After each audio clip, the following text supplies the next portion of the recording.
Junction पर सीधी तस्वीरें, exclusive तस्वीरें आप सिर्फ और सिर्फ न्यूज 18 इंडिया पर देख सकते हैं। न्यूज 18 इंडिया एलएसी के ग्राउंड जीरो पर है और तस्वीरें मैं आपको दिखा दूं। देखिए कितनी तेज यहाँ पर बर्फ होती नजर आ रही है। फाइन देखिए आप और ज्यादा मोटी होती नजर आ रही है फाइन यहाँ पर। ये तस्वीर है एलएसी की फिलहाल और आसपास देखिए कोहरा, सिर्फ और सिर्फ सफेद कोहरा आपको नजर आएगा। विजिबिलिटी बिल्कुल जीरो, आगे तक रास्ता तक आपको नजर नहीं आएगा। ये देखिए ये सामने आप देख पा रहे होंगे, हमें और आपको रास्ता नजर नहीं आएगा। सिर्फ और सिर्फ ये कोहरे की चादर जो बिल्कुल मोटी होती जा रही है, बर्फ की फाहें और ज्यादा तेज हो रही हैं, बर्फबारी बढ़ती हुई नजर आ रही है। मैं सिर्फ अपने कैमरा पर्सन जयपाल सर को देख पा रही हूँ, उसके अलावा मैं यहाँ पर और कुछ नहीं देख सकती।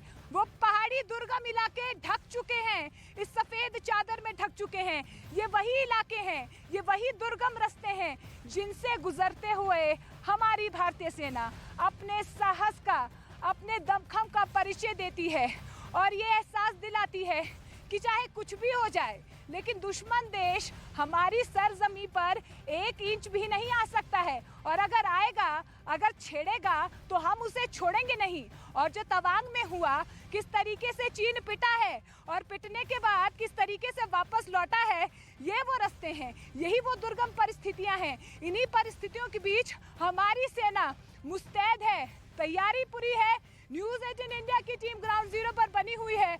आपको हर वो तस्वीर दिखाने की कोशिश करेंगे कि किस तरीके से हमारी आर्मी अपने शौर्य और पराक्रम का परिचय दे रही है।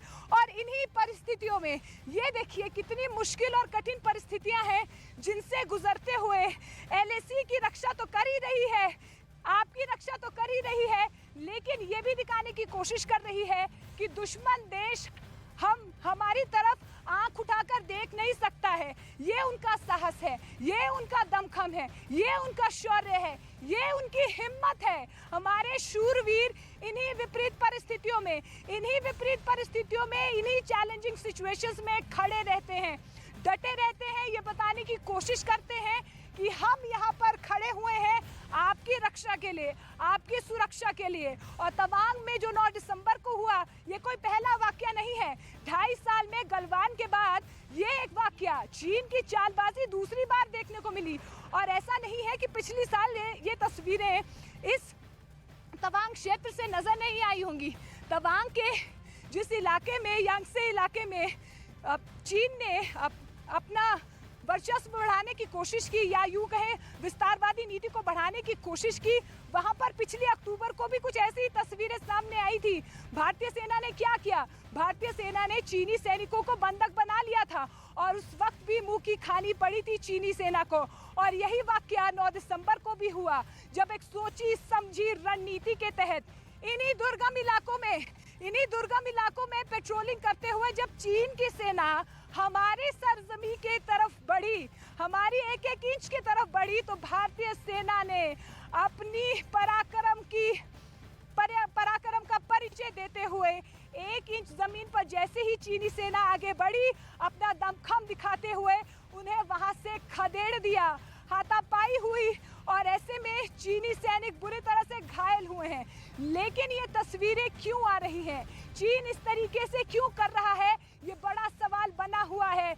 लेकिन ये तस्वीरें दिखाना बेहद जरूरी है आपको, क्योंकि अब एलएसी के आसपास एक बार फिर से मिलिट्री की मूवमेंट और ज्यादा तेज हो गई है और ज्यादा पेट्रोलिंग बढ़ती हुई नजर आ रही है। पुलिस, ये देखिए आर्मी की मूवमेंट, ये देखिए एक और गाड़ी, ये देखिए एक और गाड़ी, ये देखिए ट्रक्स, गाड़ियां, और इस तरीके से मुस्तैदी जो है मिलिट्री की एलएसी के आसपास के तमाम इलाकों में बढ़ती हुई नजर आ रही है।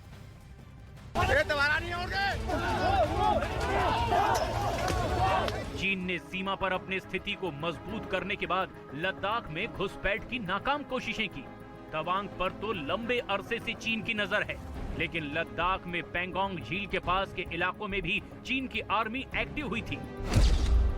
लद्दाख की 840 किलोमीटर लंबी एलएसी पर चीन स्थिति को बदलने की कोशिश करता रहता है। लद्दाख पर दबाव बनाने के लिए साल 2021 में चीन की आर्मी ने अपनी 2 डिवीजन को रवाना कर दिया था।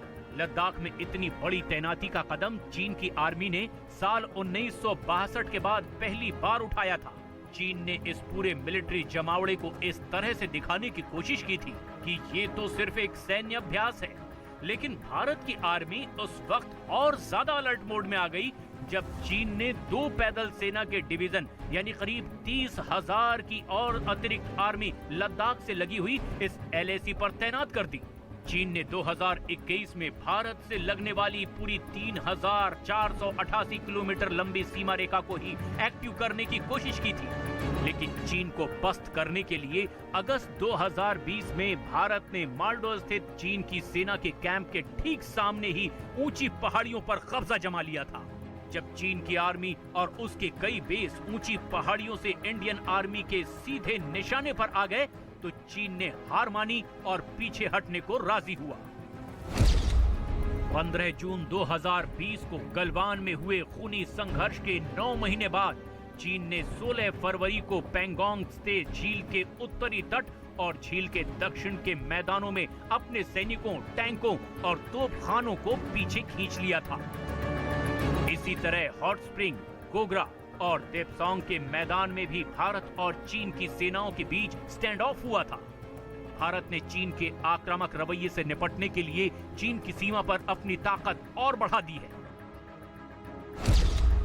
2021 के पहले तक भारतीय सेना के कुल कोर में से 9 कोर पाकिस्तान के मोर्चे पर तैनात थी, लेकिन बाद में भारत ने चीन के खतरे को देखते हुए 8 कोर को पाकिस्तान के मोर्चे पर और 6 कोर को चीन के मोर्चे पर तैनात कर दिया।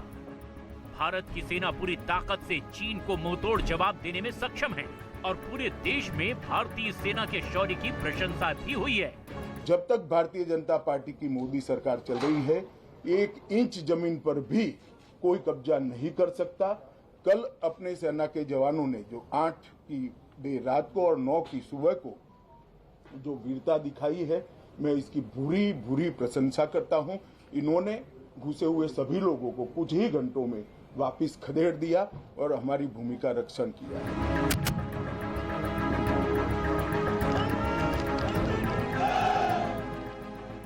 भारत की सुरक्षा एजेंसियों के सामने बड़ी चुनौती ये पता लगाना भी है कि आखिर चीन ने अचानक ये हरकत क्यों की है, क्योंकि पिछले कई महीनों से पाकिस्तान के पश्चिमी बॉर्डर यानी अफगानिस्तान से लगने वाली सीमा पर भी तनावपूर्ण स्थिति बनी हुई है।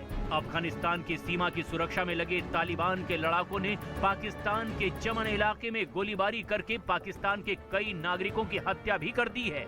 अफगानिस्तान और पाकिस्तान के बीच बॉर्डर पर तनाव की अभूतपूर्व स्थिति है। कहीं ISI और पाकिस्तान के नए जनरल ने कश्मीर से लगने वाली सीमा पर दबाव कम करने के लिए भारत की चीन से लगने वाली सीमा को एक्टिव करने की साजिश तो नहीं रची। इस तरफ भी गौर करना काफी जरूरी है।